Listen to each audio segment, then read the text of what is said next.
In recent years, South Africa's fashion industry has been facing serious challenges.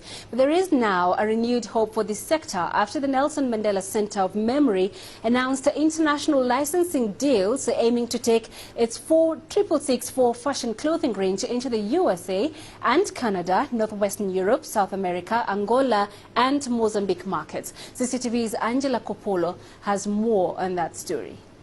Fashion is big business, and while manufacturing costs are all important, there are other issues to consider. Meet the right price points to launch the brand. When you manufacture in locally small volumes, it's particularly expensive.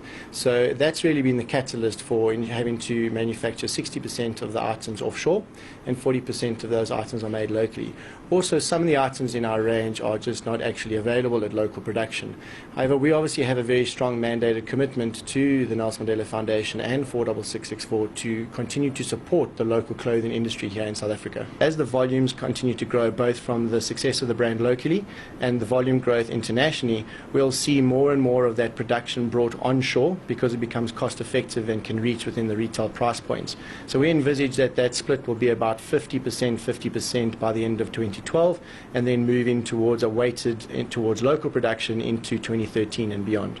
We always control the sourcing to ensure the quality and fit of the garments is correct, and therefore our preferred partners in terms of manufacturing will be those that are manufacturing for those international markets. We're definitely looking at first and foremost supporting the South African clothing textile industry here, and if we can support that through Africa growth, then that is obviously preferred. We are seeing a tremendous interest in the brand into African continents. We're already selling online into many SADC countries.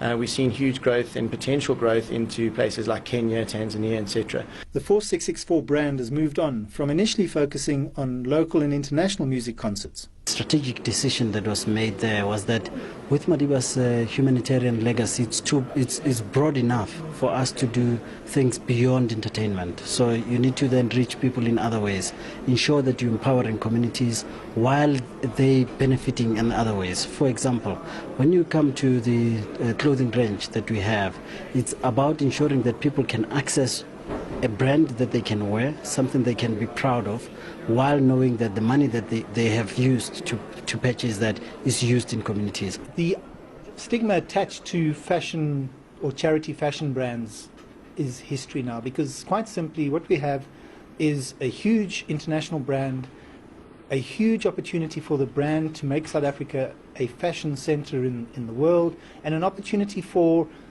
the clothing industry in this country, which has been in the doldrums for a number of years, to maybe get an injection of new life. I'm Angelo Coppola for CCTV in Johannesburg.